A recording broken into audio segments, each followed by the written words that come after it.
aquí está usted, hermano.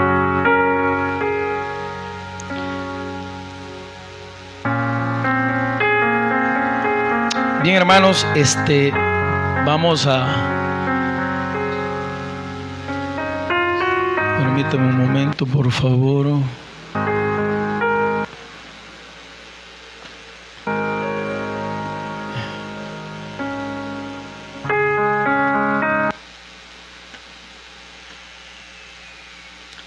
Ahí está.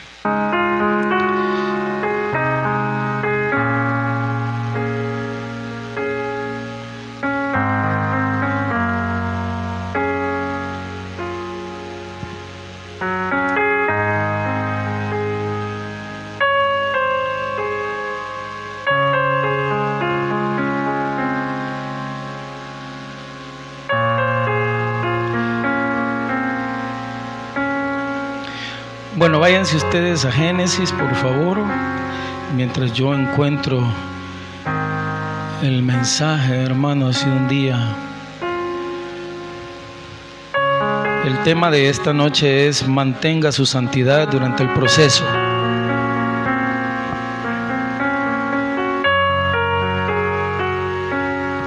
Mantenga su santidad durante el proceso. Y ahí tenemos una historia, la historia de José y Potifar. Es una historia que siempre, hermanos, que la he leído, pues me ha dejado una enseñanza poderosa, porque ahí nos enseña a nosotros cómo debemos de enfrentar las pruebas, ¿verdad? Las tentaciones, cómo usted puede estar libre, cómo puede ser libre.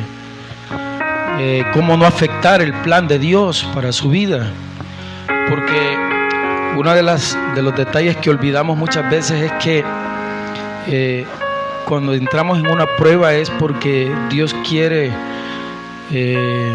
llevarnos a otro nivel de vida, pero no logramos muchas veces identificar ese propósito de Dios, y la mayoría de personas nos quedamos en el proceso, ¿verdad? Entonces, de ahí la importancia de que nosotros podamos entender esta noche este detalle. Yo quisiera que nos conectáramos con el mensaje, nos concentremos, que están en la casa del Señor, y luego pueden hacer lo que está pendiente. Amén, amados. Génesis 39, versículo 1 en adelante, leemos la palabra del Señor en el nombre del Padre, del Hijo y del Espíritu Santo. Llevado pues José a Egipto, Potifar, oficial del faraón, capitán de la guardia, varón egipcio, lo compró de los ismaelitas que lo habían llevado allá.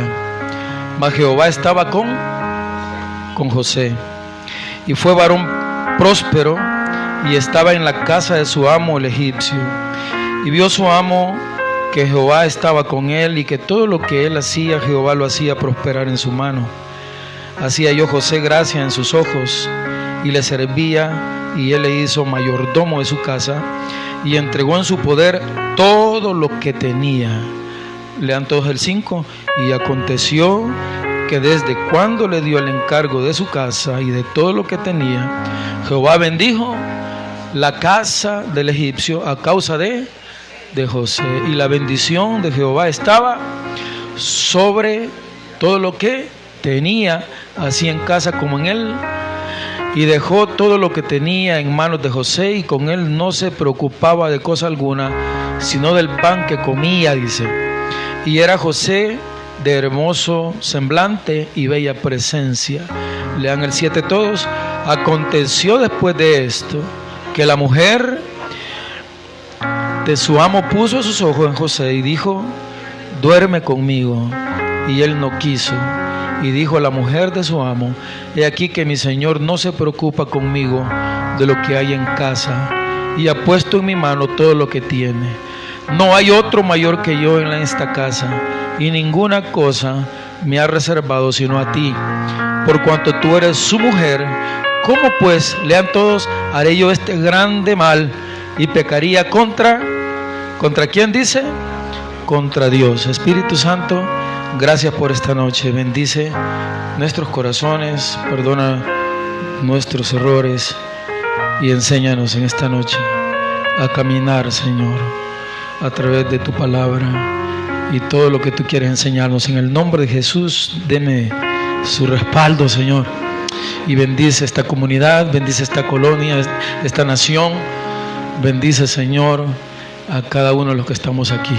En el nombre de Jesús, amén y amén. Pueden sentarse, hermanos.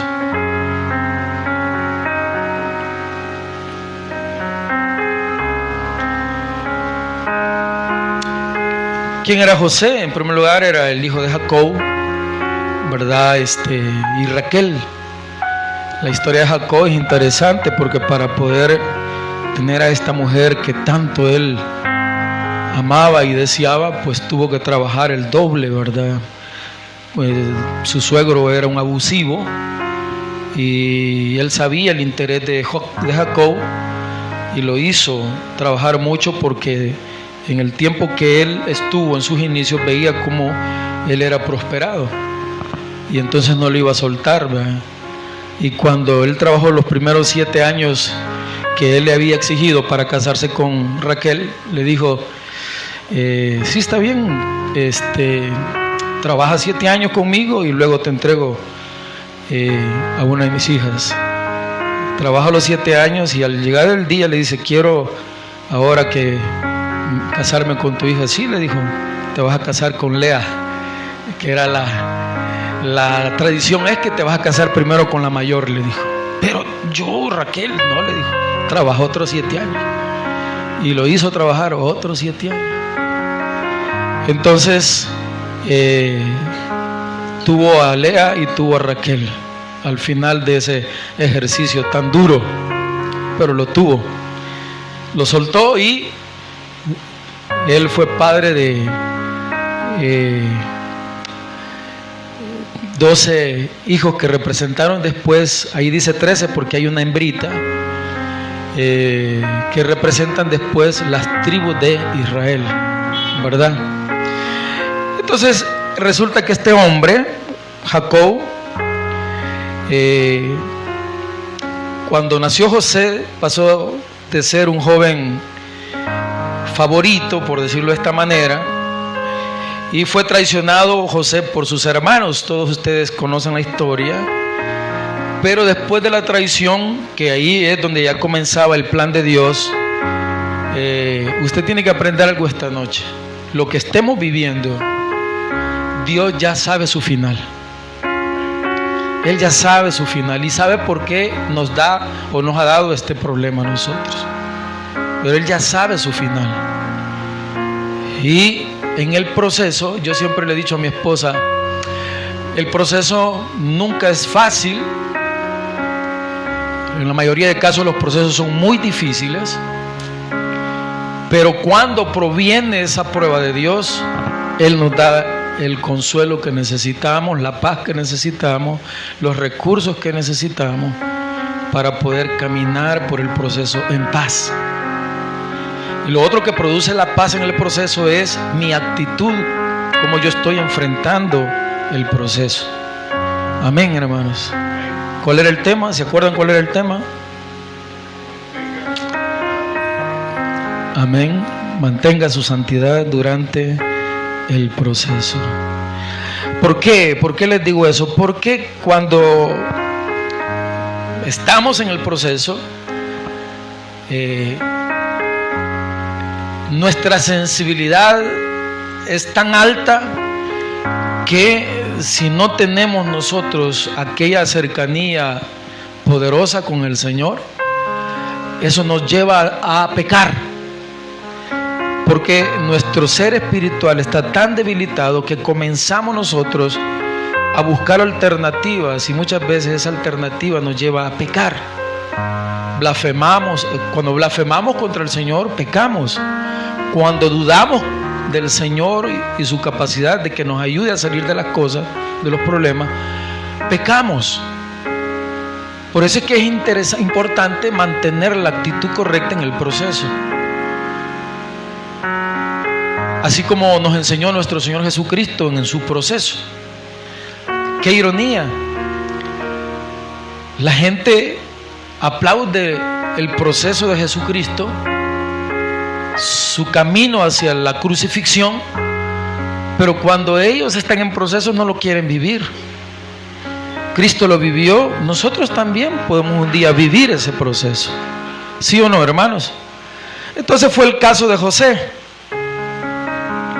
José entró en un proceso en donde comenzó a ser maltratado por sus hermanos mayores, que más adelante vamos a ver un poquito de eso, por qué fue maltratado. Pero bueno, de hecho ellos vivían en un escenario totalmente diferente al de José, tanto así que el pueblo se quejaba de sus hermanos, y José era un poquito comunicativo y llegaba donde el papá y le decía: mis hermanos están haciendo esto y lo otro.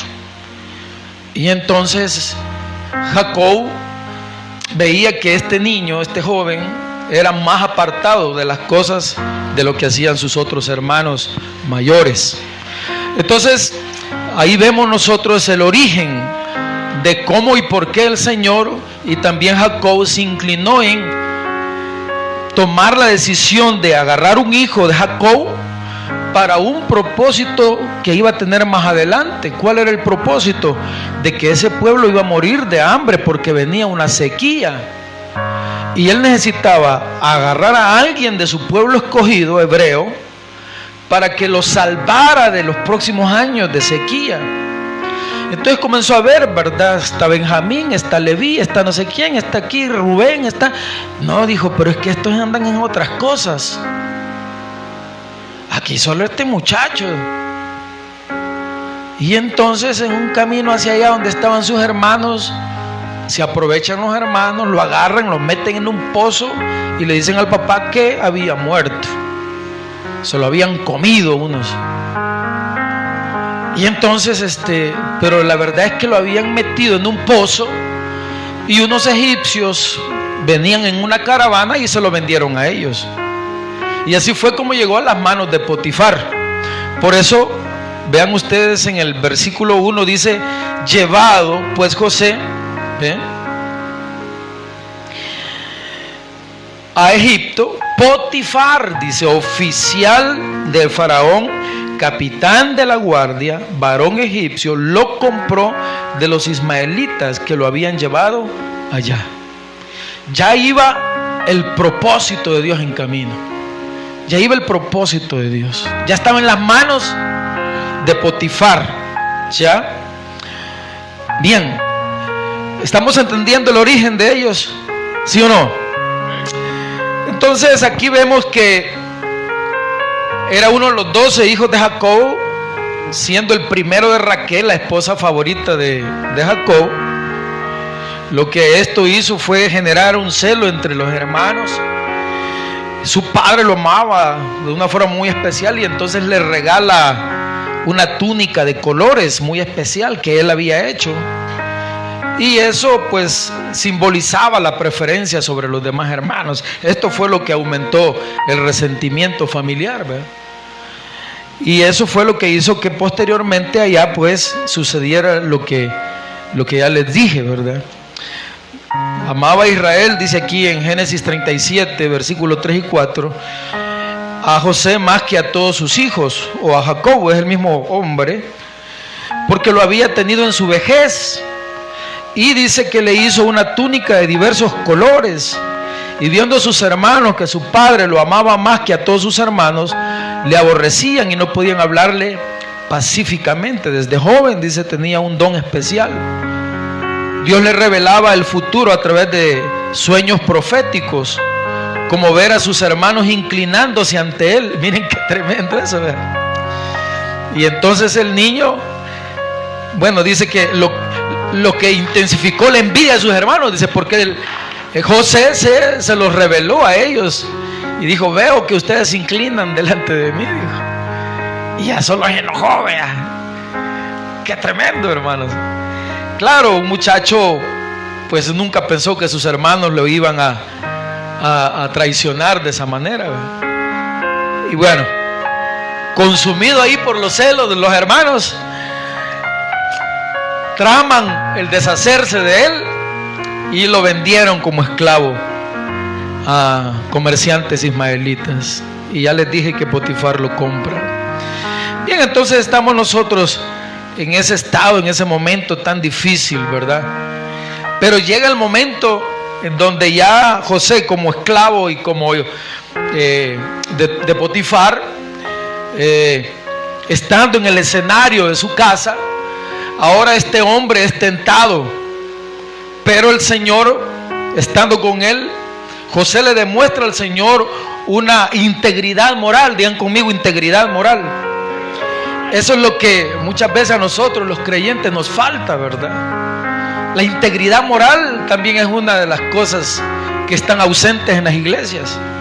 Las personas dentro de la iglesia están enviándose papelitos, están hablando entre sí, están hoy en día en los celulares, esa es una cosa que no es una integridad moral dentro de nosotros. Somos personas que le faltamos el respeto al Señor y vamos a la iglesia. Entonces, hoy en día lo que hay que hacer es que, si bien es cierto, no hay un alcance de parte de los pastores en las cosas que suceden en las congregaciones, pero Dios, ya les dije, siempre los mira a nosotros. Siempre está Él ahí. De Él no nos escondemos. Pero la integridad moral en las congregaciones es uno de los puntos que está en quiebra, ¿verdad? Hay una ausencia de eso. En cosas tan sencillas como también en cosas bien tremendas. Entonces, este momento que es emblemático de la historia de José, cuando está delante de la mujer de Potifar, cuando lo seduce a él, ¿verdad? Él le dice que no es posible que le falle, dice. No a Potifar, sino a Dios. Y esto es importante, hermanos, porque en la prueba usted no le falla solamente a su familia, sino que le falla también principalmente a Dios. Cuando nosotros blasfemamos, cuando nosotros dudamos, no solo le fallamos a la familia y a nosotros mismos, sino que también a Dios. Digan conmigo, le fallamos a Dios. ¿Sí? Este es el problema. Ella le dice, duerme conmigo. Y él no quiso. El versículo 8, y dijo a la mujer de su amo, he aquí que mi Señor no se preocupa conmigo de lo que hay en casa, dice, y ha puesto en mi mano todo lo que tiene. No hay otro mayor que yo en esta casa, y ninguna cosa me ha reservado sino a ti, por cuanto tú eres su mujer. ¿Cómo pues haría yo este grande mal, oiga, y pecaría contra Dios? Contra Dios. Ahora traigámoslo a nosotros, ¿verdad? A nuestra vida. ¿Cómo nosotros nos atreveríamos a pecar contra Dios? ¿Cómo es que uno lo puede hacer? ¿Cómo?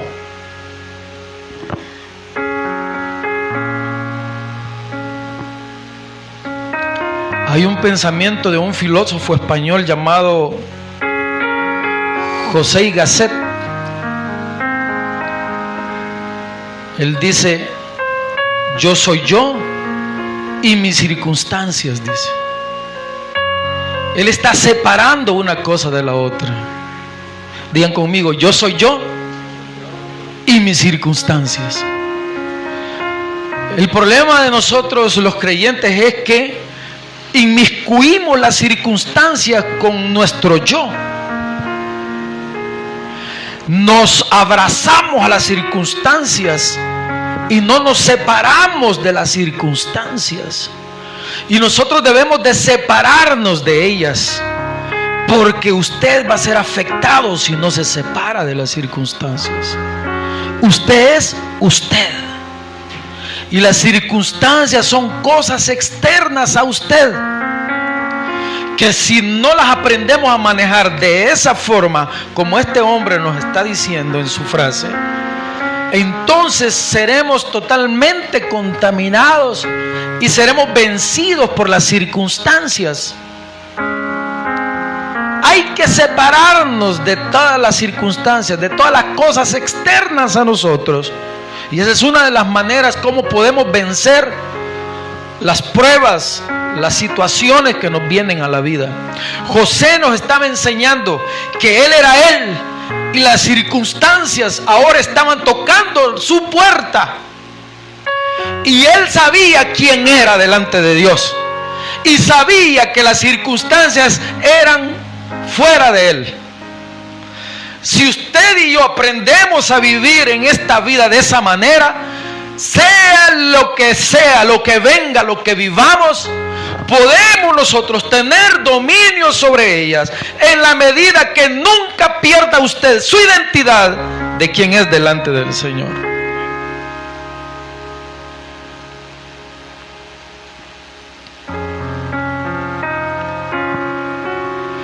Él no dice, yo soy mis circunstancias. Él no dice que todo en la vida venga de afuera. Hay que tomarlo para sí, ¿verdad? Es decir, si tengo suerte me irá bien, si no tengo, no. Porque entonces afirmaría que todo viene de afuera. Pero nosotros también estamos llenos de lo que tenemos adentro. Si no hay nada de Dios adentro, entonces las circunstancias van a llenar nuestro interior. Por eso usted tiene que llenar su interior de Dios y su presencia, para que no llene su interior de lo que está afuera. ¿Comprendemos eso, hermanos? Si su interior está vacío, si su interior hay una ausencia del poder del Espíritu Santo en su vida, si no hay versículos bíblicos, si no hay aquella llenura, por eso dice la llenura del Espíritu Santo, ¿verdad? Si no tenemos la llenura del Espíritu Santo, ese vacío va a ser llenado por otra cosa. Si usted no llena a sus hijos de su amor como padre, entonces el corazón de su hijo va a ser llenado del amor de otra cosa. El amor por las redes, el amor por una cipota, el amor por los placeres, el amor por las cosas materiales. Cualquier cosa externa va a ser cautivado en el corazón de su hijo. Porque usted y yo no hemos sido capaces de llenar el corazón de nuestros hijos como debe de ser. De ahí la importancia que debemos nosotros estar bien enfocados como padres en nuestra labor como padres, ¿verdad? Y una de las cosas que debemos de saber es que nosotros debemos de estar más llenos del Señor, más que nuestros hijos, y mostrar el amor de Dios a ellos, para que ellos estén llenos del amor de nosotros, que debe de ser parecido al amor de Dios. Cuando nuestros hijos experimentan nuestro amor en ellos, ellos no le dan cabida a otro tipo de amor, porque ha sido lleno por su amor.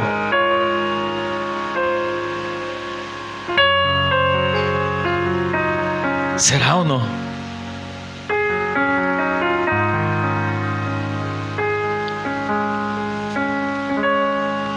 Es decir, hermanos, el factor individual cuenta y mucho. Las condiciones internas que yo impongo sí afectan incluso a los que me empieza a suceder en la vida, porque si tengo ausencia de valores y principios básicos para existir, entonces algo dentro de mí va a suceder, pero en la inercia de lo que me empuja todo lo de afuera. Entonces yo actúo con base a lo que tengo adentro de mí.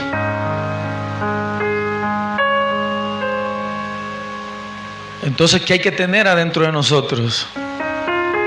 Los principios básicos del cristianismo. Ama al Señor tu Dios con toda tu mente, con toda tu alma y con todas tus fuerzas. Honra a tus padres y a tu madre para que tus días se alarguen.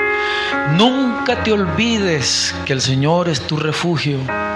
No dejes de congregarte como muchos tienen por costumbres. Principios básicos.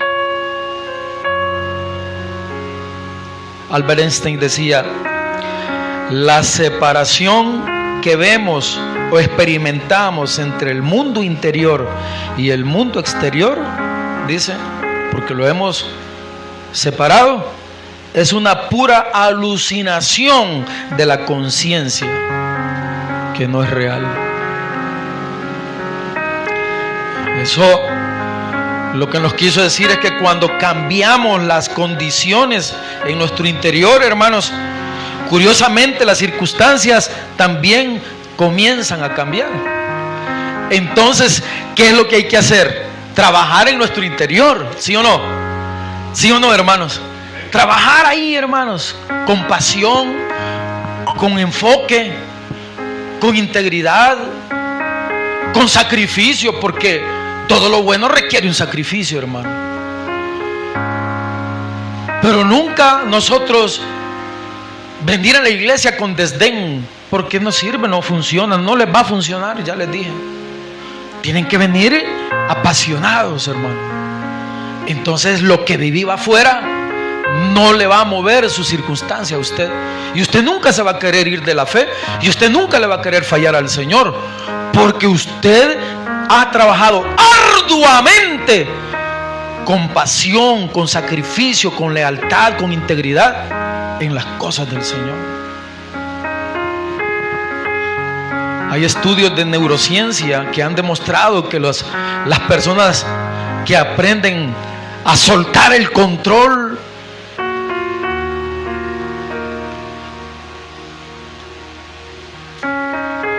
y encuentran en un estado de calma profundo toda prueba que vivan, tienen un 60% más de probabilidades de detectar oportunidades y tomar mejores decisiones para sus vidas.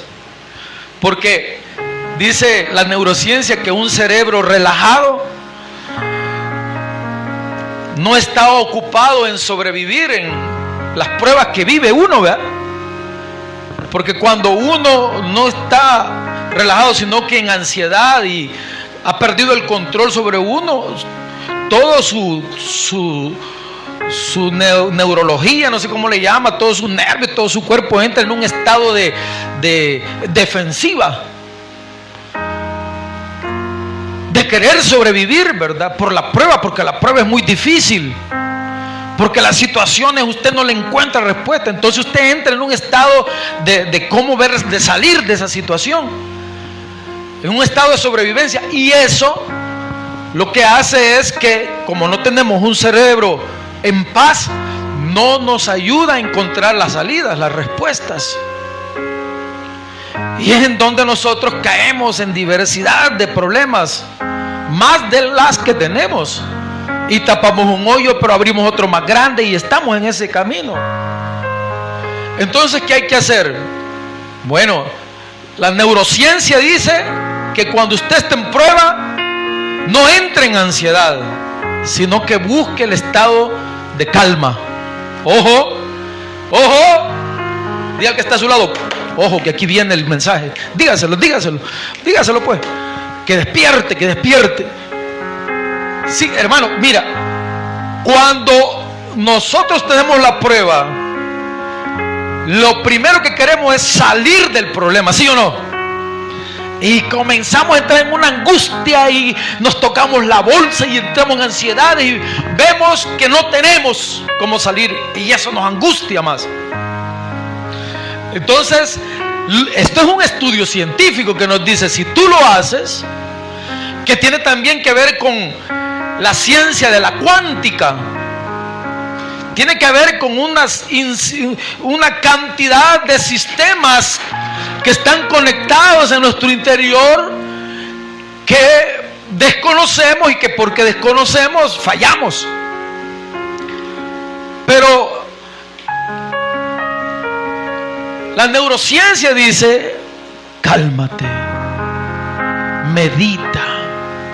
La Biblia nos dice: resistid al diablo y huirá de nosotros.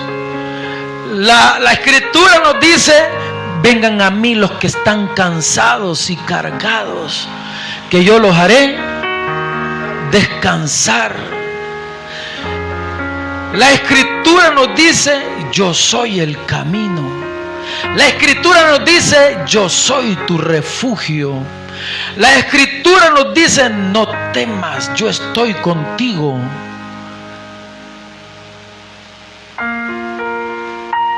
¿Sí o no? Pero ¿qué hacemos nosotros? Todo lo contrario. Nos olvidamos de quién tiene el sartén sobre el mango y queremos nosotros ir a batallar esa prueba tan grande con nuestras limitantes, con nuestros recursos, con nuestras fuerzas, con nuestro poco conocimiento. Y ahí es donde fracasamos. Si usted está vencido, si usted está cansado, si usted no tiene salida, dele en este momento el lugar a Dios. Suelte el sartén y entrégueselo al Señor, hermanos. Y esto no es una enseñanza como para que usted, ¿cómo explicarle? Una enseñanza humana, pues no, es una enseñanza que está bíblicamente demostrado. Oren sin cesar. ¿Por qué? Porque eso le va a dar a usted calma. Oren sin cesar. ¿Qué hizo Pedro cuando no lo hizo y vino la prueba? Actuó conforme a sus pasiones, conforme a su carácter. ¿Qué hizo? Sacó el corvo, la espada. ¡Ya! Le hizo. ¿Qué hizo el Señor Jesús? No, ¿qué has hecho? Le dijo. ¿Por qué? Porque la forma como combatir el mal es según como Cristo lo hizo. Si yo estoy separado de mí, por eso el Señor dice: ustedes separados de mí no son nada, no pueden hacer nada. Si yo estoy separado del Señor, entonces, hermanos, voy a actuar como un hombre debilitado, sin fundamento, sin fe, sin esperanza, bravo, hermanos, total que va a ser un caos mi actitud. Y eso lo que va a hacer es empeorar, digan conmigo, empeorar mi situación. ¿Les interesa el mensaje, amado? Hay una frase que dice: la vida no responde a la paciencia. Oigan, responde a la fe. Qué interesante, vean. Ojo, la vida no responde a la impaciencia, responde a la fe. Ojo. Y eso es lo que más demostramos en el caminar de la vida, que somos demasiado impacientes. Todo lo queremos para allá. ¿Cuánto tiempo pasó José en sufrimiento antes de que llegaran sus hermanos delante de él para decirle: el pueblo, venimos de parte de Jacob y el pueblo está muriendo en hambre, necesitamos que nos vendas grano? José sabía que eran sus hermanos, ellos no lo sabían. Pero de aquel momento de que fueron a engañar a su papá diciéndole que había muerto su hermano, a este momento, cuando era el segundo del faraón, después de toda esa prueba dura que pasó, de sufrimiento, que lo metieron a la cárcel y todo, bien raro cómo el Señor teje el camino para llegar a ponernos en el lugar que Él quiere, no que yo quiera. Lo pasó por vergüenza, lo metieron a la cárcel, lo tuvieron en un pozo, lo maltrataron los hermanos, lo vendieron, hermanos, una cosa, hasta que llegó allá a la cárcel. Y entonces hay uno que puede ayudarte a revelar lo que va a pasar. Y José llega delante del faraón y le dice: sí, es que te vienen 7 años de abundancia y 7 años de sequía. Ah, le dice el rey, entonces como ya sabes cómo hacer, vos vas a administrar y vas a hacer que en los 7 años de, porque él le dijo qué hacer en los 7 años de abundancia. Tienes que recoger cuanto grano sea posible para que puedas sobrevivir en el año de la escasez, de la hambruna. Ah, pues vos lo vas a hacer, le dijo el faraón, y vas a ser el segundo. Después de mí vas a ser tú. Y le dieron un anillo, le vistieron. Y así fue cuando, ya consumado el proyecto del Señor, vienen los hermanos. Y entonces, nos vamos a morir de hambre, venimos a comprarte grano. Y hizo la jugarreta José con ellos, hasta que se les reveló y les dijo: yo soy su hermano, les dijo. En la prueba, hermanos, si José se hubiera dado por vencido, no hubiera pueblo de Israel en estos tiempos. Pero porque ese hombre soportó, ahora hay un pueblo de Israel, para bien o para mal, pero es la decisión del Señor. Amén, amados. A nosotros lo que nos llama la Escritura es que oremos por el pueblo de Israel. Si los líderes son malos, eso es una cuestión de ellos, pero nosotros seguimos orando por el pueblo escogido del Señor. Amén, amados. Entonces, vengamos hacia nuestra enseñanza. ¿Cuánto tiempo usted tiene en el proceso? Yo llevo 6 años. 6 años llevo. Pero bendito mi Padre, que aunque sí muchas veces me he sentido así como Job, debilitado, todavía sigo esperando su respuesta en mi vida. ¿Cuánto tiene usted? No sé. Pero le puedo dar un consejo: no se queje, quédese callado, confíe en el proceso, porque Dios sabe lo que quiere hacer con usted y con su familia. ¿Lo creen o no? ¿O todavía les cuesta, no? Confíen en el Señor, porque les voy a decir otra cosa, según el estudio. Si usted se está quejando, le va a pasar lo que le sucedió al pueblo de Israel, que no vio a la tierra prometida. 40 años en el proceso. Pero ¿cuál fue el propósito del Señor? Que se murieran todos. Porque dijo: con este pueblo incrédulo no les voy a mostrar la tierra prometida. Quiero un pueblo nuevo que me crea.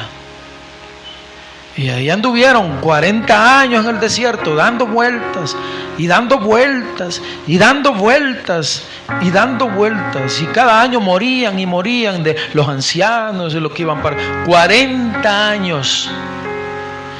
El estudio me enseña a mí que entre más callado me encuentre en la prueba, confiando en el Señor, más rápido conoceré el propósito del Señor y saldré más rápido del proceso. Así es que dígale que está a su lado: no nos quejemos, vamos a seguir esperando. Dígaselo, amados, no nos quejemos, no nos quejemos.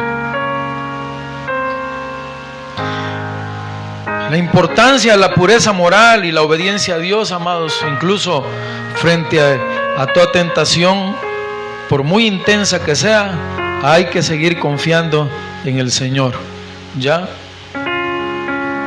Así como José optó por, hermanos, mantener protegida la relación que tenía con Dios, así usted y yo debemos de aprender a convivir en el proceso para no afectar la relación con nuestro Dios. Que ahí está la clave para poder vivir en paz, en el proceso y después del proceso. Aquí no se trata solo de conocimiento bíblico, aquí se trata de cómo aplicar ese conocimiento a mi vida para poder vivir aquí, en la tierra, con tanto ataque de hombre que hay contra el conocimiento de Dios, contra la ciencia, contra su mismo ser. Usted tiene que aprender a convivir con todas estas pirañas que están fuera de usted, que tienen un solo propósito: matar, robar y destruirlo. Eso es lo que tiene como propósito el mal. Pero la prueba del Señor, el propósito que tiene es promoverlo a un nivel superior dentro de este mundo, para que usted le enseñe a los que necesitan aprender a vivir aquí, hermano. Dios lo que quiere es que usted sea promovido a llevarlo a un estado superior en el mundo espiritual, de tal manera que usted pueda bendecir a otros.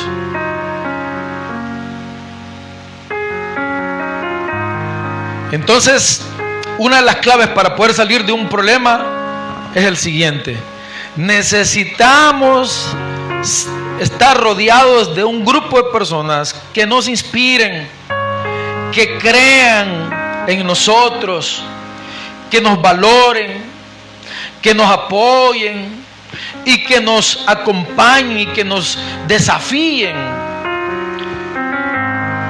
Un amigo que solo le adule su oído no es amigo.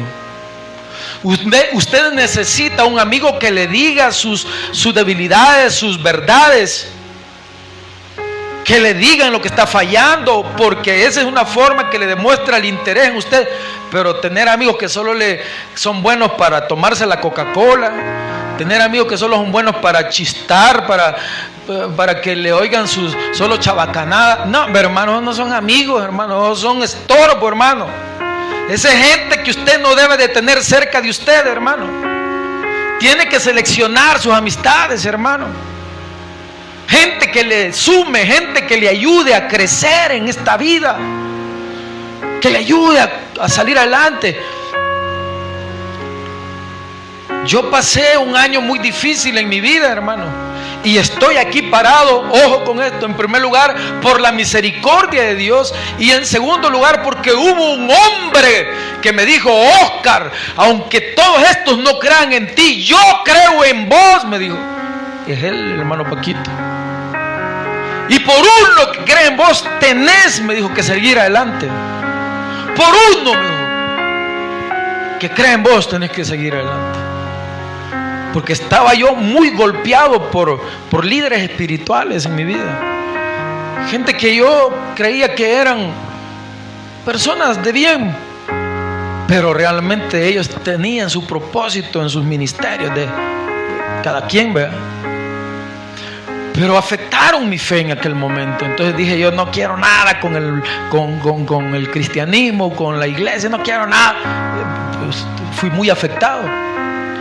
Pero bendito el Señor que Él tenía un propósito para mi vida. Yo fui avergonzado, hermanos, en los ministerios, hermanos, despreciado, rechazado, solo porque veían un liderazgo en mi vida que les estorbaba a ellos. Pero Dios tenía un propósito. Entonces, ¿qué me ayudó a mí a salir de ese problema? Que tenía a alguien que me desafió, que me hizo recuperar mi creer en mi capacidad como líder espiritual. Y así nosotros, si usted quiere salir del problema, limpie sus amistades, limpie quien está cerca de usted. Amén, hermanos.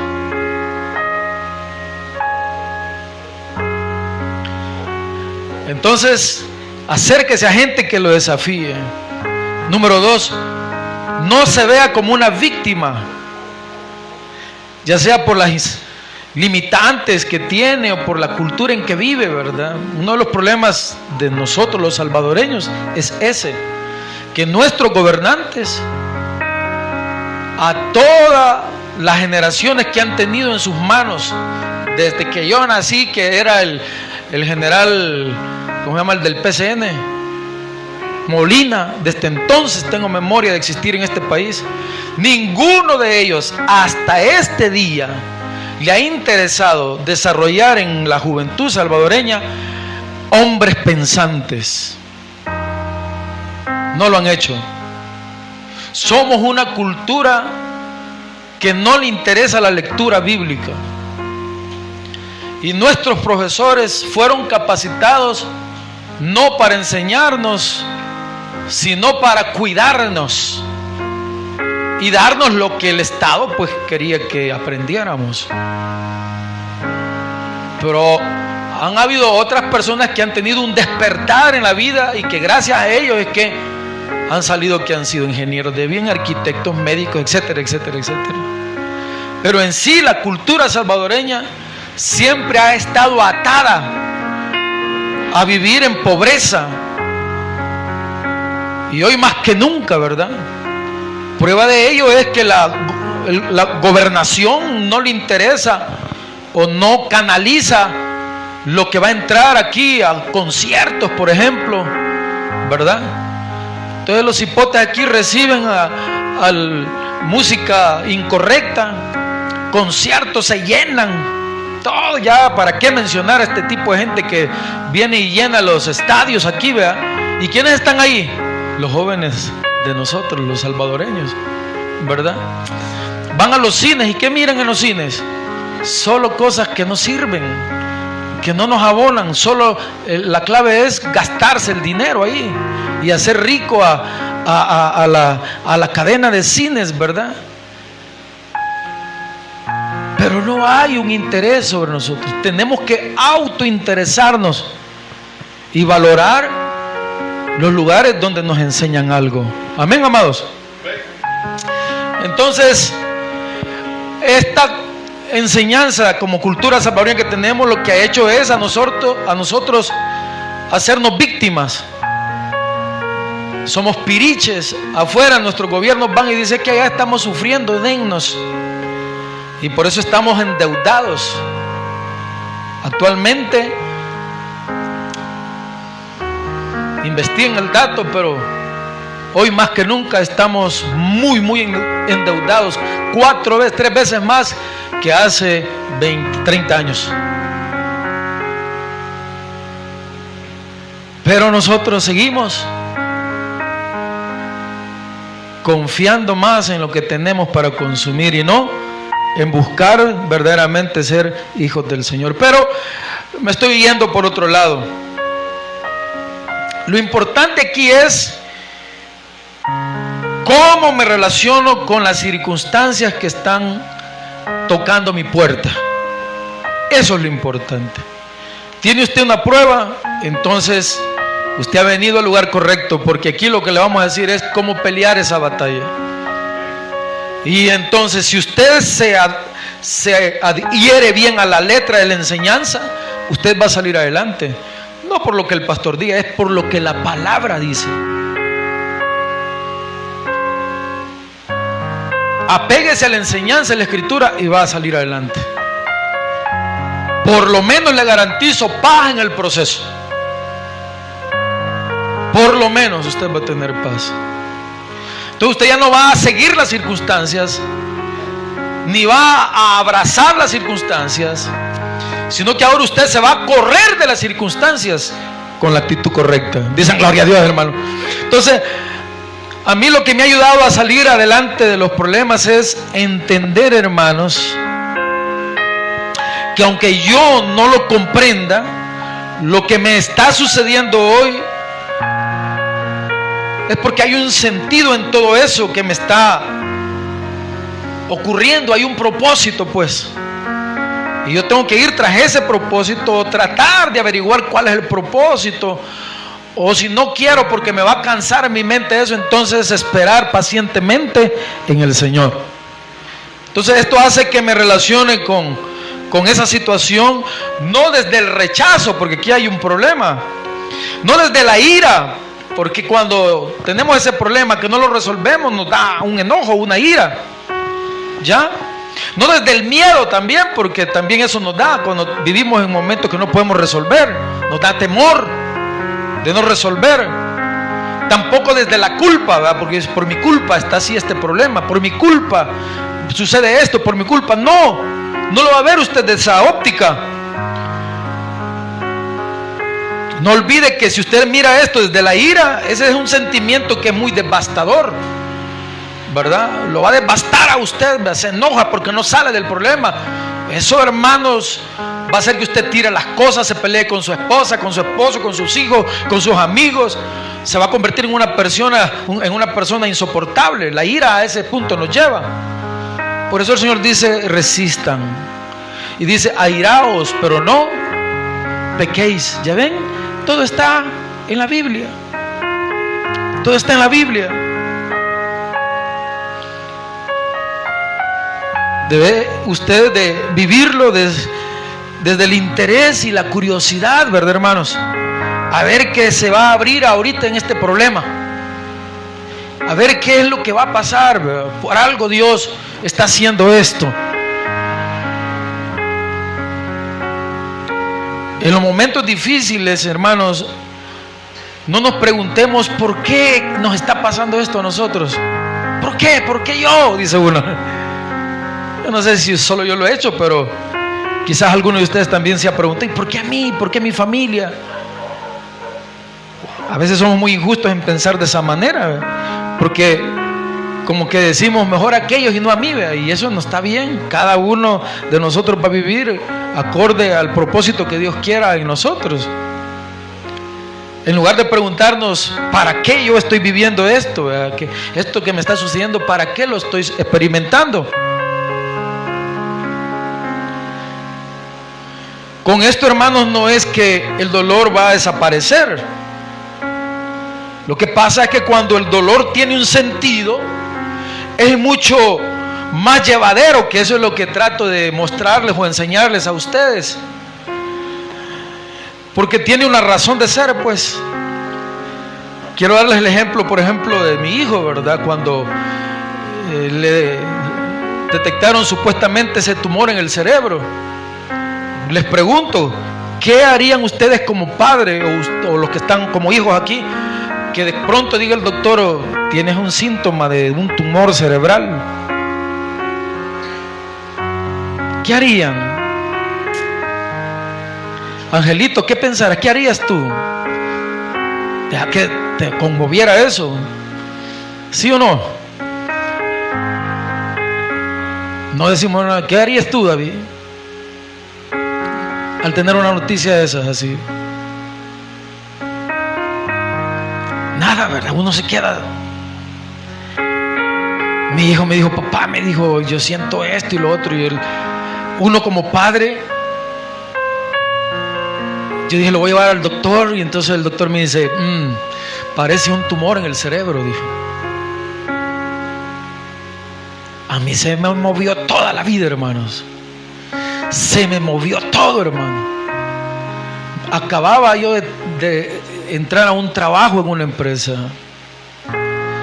Y entonces tenía que comenzar a pedir permiso, hermano, para ir a hacerle los exámenes y todo eso, andar de hospital en hospital, sin recursos.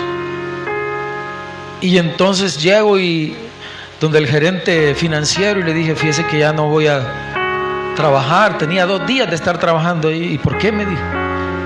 Si acabas de entrar. Sí, pero es que tengo este problema y tengo que estar en el hospital y todo. Y me dijo: ¿que no sabes que aquí hay una cooperativa? Me dijo. Oiga, después de estar pintando botellas en las calles de Metrocentro, con una manta en el suelo para ganarme 5 colones, ahora tenía un trabajo, porque yo me acuerdo que los policías de ahí me quitaron. Me dijo: aquí no puedes estar con eso, me dijo. Y me fui yo allá al escalón, a una parte, me he olvidado, una parte que está ahí. Y ahí tiré de la manta y ahí pintaba. Andaba yo recogiendo botellas de los basureros y las pintaba y hacía paisajes y las ponía y la gente me los compraba. Y entonces me paré ese día y le dije: Señor, si tú me dignificas como hombre, entonces, Padre, con un trabajo, entonces yo voy a buscarte. Yo no era cristiano y yo voy a ir a la iglesia. Cuando llego ese día, ya en la tarde, cansado, a las 7 de la noche, a la casa, me dice, y estaba recién casado con mi esposa, ¿verdad?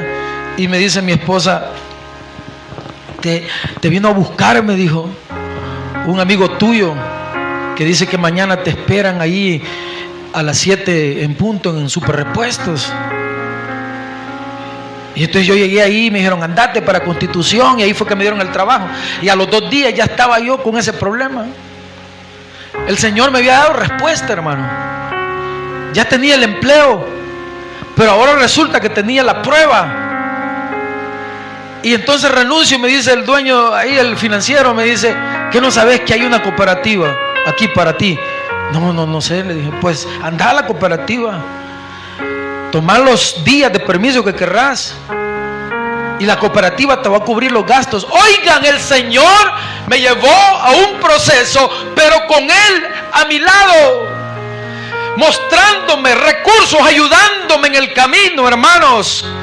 Notan ustedes el proceso, notan a Dios en el proceso, notan a un ser debilitado, necesitando algo superior para salir del problema. Entonces, hermanos, usted y yo debemos de entender que en los procesos hay un propósito para los hijos de Dios. Pero los jóvenes quieren vivir sin Dios en su corazón, creen ellos que van a vivir bien. Ahí seguí así, hermano.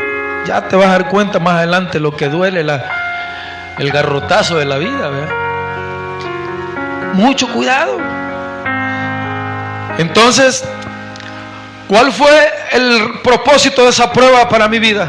Que cuando llegan los resultados del exámenes, ahora resulta que el doctor, el neurólogo me dice, no es tumor en el cerebro. El asunto con tu hijo es que tiene un coeficiente intelectual superior. Y ese problema que se le mueven los ojos y que se le hace así, que le duele la cabeza, eso se le va a pasar conforme los vaya creciendo, porque él tenía 7 años. Y así fue, hermanos, ya no se le movían los ojos y se le fueron los dolores de cabeza. Pero ¿cuál fue el propósito? Que descubriéramos nosotros que el coeficiente intelectual de él es superior al de cualquier persona. Entonces, hermanos, yo he dado este testimonio muchas veces, quizás posiblemente a ti hasta risa te dé, pero hay otros que no lo han oído, y ustedes deben de saber cómo Dios sí trabaja y sí tiene propósitos en su vida. Usted tiene un problema ahorita, no ve cuál sea el propósito, y por eso usted está renegando, está quejándose, y yo lo invito esta noche a que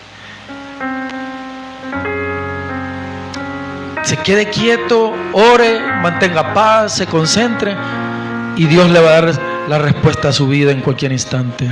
Amén, hermanos. De eso se trata el cristianismo. El cristianismo se trata de encontrar cómo el propósito de Dios puede ayudarnos a nosotros a salir adelante en los momentos de la prueba, ¿verdad?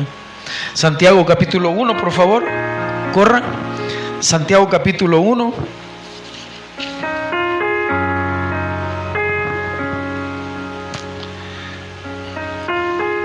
Antes de leer eso, hay un principio universal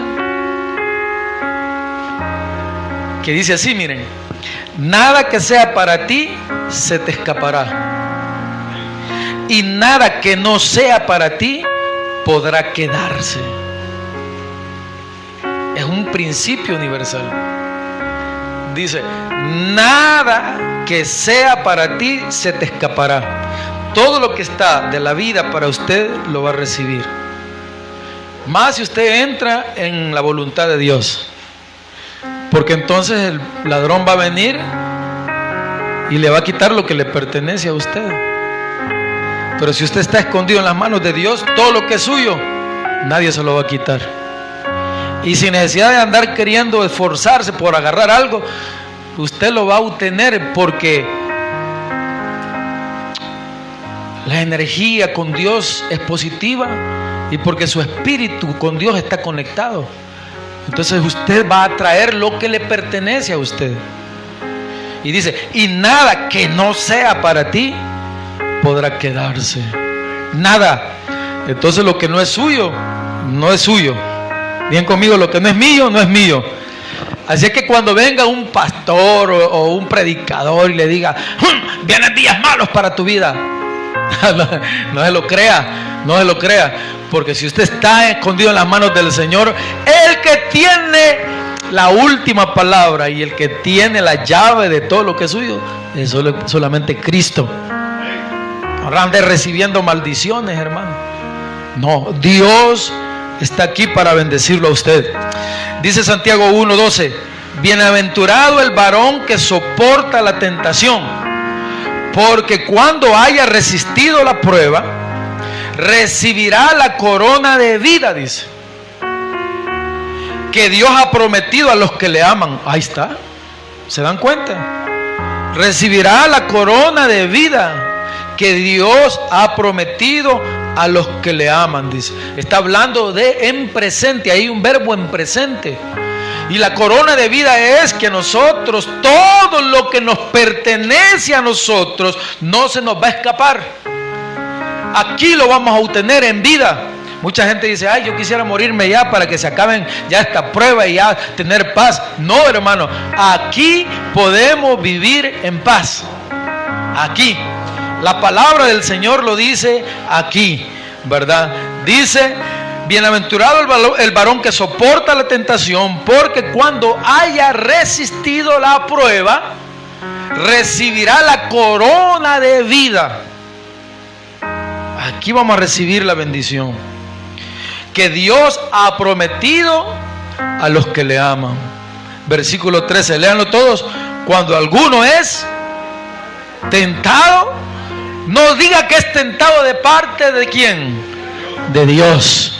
Porque Dios no puede ser tentado por el mal, ni Él tienta a nadie, dice. ¿Se dan cuenta? Miren. Miren. Sino que cada uno es tentado, ojo, cuando dice, de su propia concupiscencia, es atraído y seducido, dice. Entonces, la concupiscencia, después que ha concebido, da a luz el pecado. Y el pecado, siendo consumado, da a luz ¿el qué? La muerte, dice. Mire.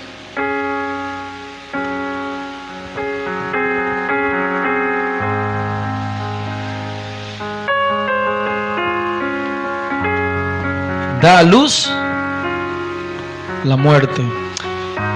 Ahora, entendamos este versículo conociendo el concepto de concupiscencia. Y concupiscencia no es más que el deseo intenso, hermanos, o ese apetito desordenado, dice el concepto, hacia los bienes terrenales. O sea, cosas que están fuera de nosotros. Esa cosa de querer vivir en los placeres sensoriales o carnales. Entonces, el creyente de este tiempo está más inclinado a querer vivir en eso. Por eso dice que esa concupiscencia es la que lo lleva a usted y a mí a estar separados del Señor. Porque estamos más apegados a esos deseos sensoriales y carnales, ¿verdad? Y eso lo que hace es que entremos en ansiedades, y entonces nuestra mente entra en un estado de ¿qué? De sobrevivencia, y no hay paz.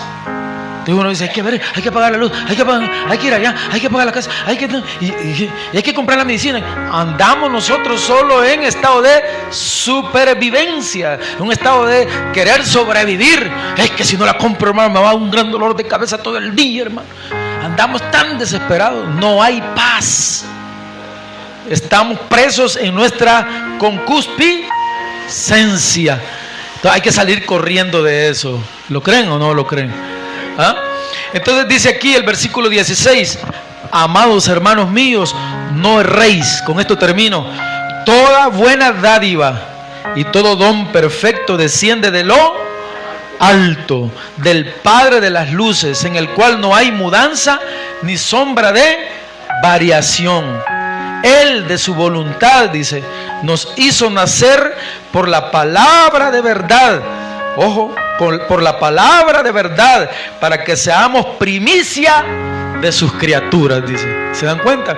Entonces, hermanos, si usted lee la Escritura, si usted está conectado con el Señor, entonces usted va a estar bendecido. De hecho, San Agustín dijo una vez, el hombre es algo bueno, mimado, dijo él, por lo que está allá en Génesis 1, 26 al 31, que dice que el hombre, dice, cuando fue hecho, dice el Señor que fue bueno lo que hizo. Entonces por eso San Agustín dice, el hombre es algo bueno mimado, dice.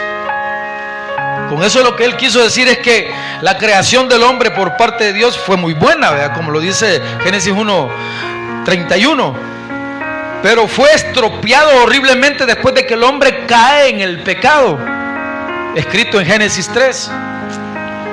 Cae en el pecado y fue destituido de la gloria del Señor, sacado del paraíso, dice, cubierto por pieles por parte del Señor, pero avergonzado.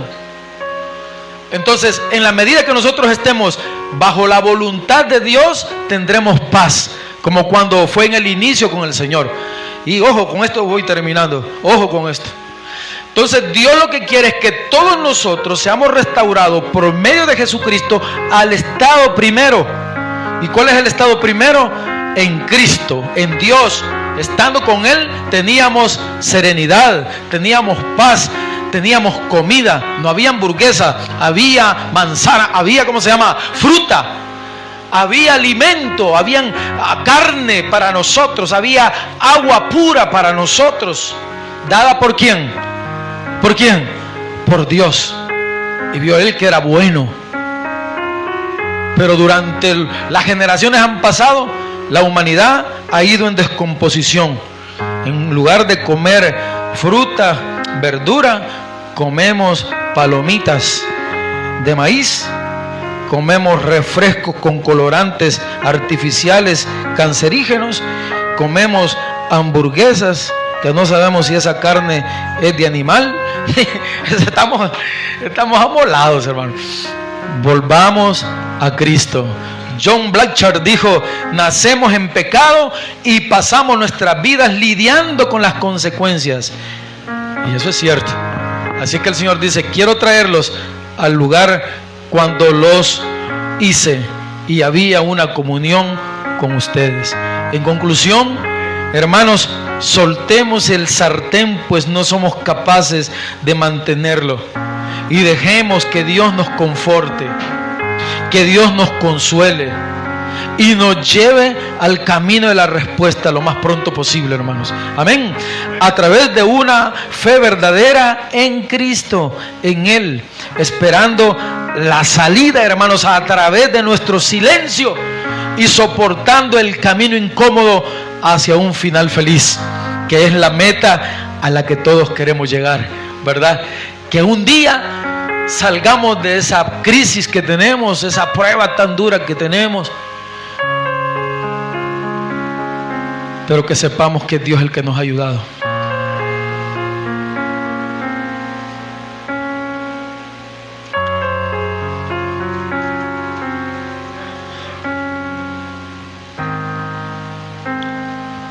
Por último, como testimonio, mi esposa, ustedes la ven y es un milagro de vida. Ella, según los médicos, desde hace 2 años hubiera tenido una parálisis facial por lo menos, porque estuvo viviendo con la tensión extremadamente alta por no menos de 2 años. Y entonces cuando fui a un autoexamen espiritual decía yo, ¿por qué no le dio algo así a ella? Y a la conclusión que llegué es que todos los días oraba por ella yo y le decía: Señor, gracias por la salud de mi esposa, gracias por un día más de salud de ella. Durante toda mi vida con ella he estado orando por su salud, y gracias al Señor y a su misericordia, ella ahorita ha superado ese proceso y ya ha estado en control de su ¿cómo se llama?, presión arterial. Hermanos,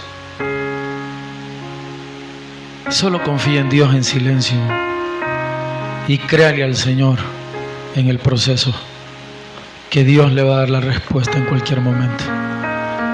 El que tenga oídos para oír, que oiga. Padre, gracias por esta noche, Señor. Le pedimos perdón por los errores, por los pecados, por las faltas. Nos humillamos, Señor, en este momento delante de ti. Por favor, Señor, perdónanos. Perdónanos, Señor. Hermanos, esto no es un juego, hermano. Yo lo felicito porque vinieron esta noche. Hay miles de personas que siguen rechazando a Dios en sus corazones, en su interior.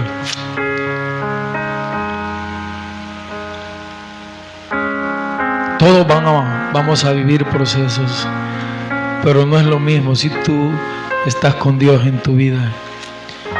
Yo te ruego que todos los que estamos aquí esta noche, Señor, podamos entender este mensaje y que nos podamos nosotros asociar a ti incondicionalmente, Señor. Perdona, Señor, mi fragilidad humana. Dígaselo a Dios, amados. Perdóname, Señor, si he dudado de ti. Perdóname si he pensado que no voy a salir de esta situación. Tú tienes el control sobre todo. Tú tienes el control sobre todo lo que nos pasa a nosotros. Ayúdame a entenderlo, Señor. Ayúdame a estar avisado y a estar confiando en ti, Señor. Toda prueba, hermano, yo lo desafío a que la deje aquí, a que salga de este lugar sin ansiedades, sin penas, sin angustias. Salga confiando y descansado en el Señor y comience a vivir feliz. Y con eso usted va a atraer la respuesta más pronto, la respuesta que está esperando. Usted la va a traer hacia usted, porque todo lo bueno que es para usted le vendrá a su vida. El que tenga ese oído para oír, que oiga. Gracias, Señor, por esta noche. Llévanos con bien a nuestro hogar. Se lo suplicamos en el nombre de Jesús. Y la iglesia dice amén. Dele ese aplauso al Señor. Dios me lo guarde, hermano.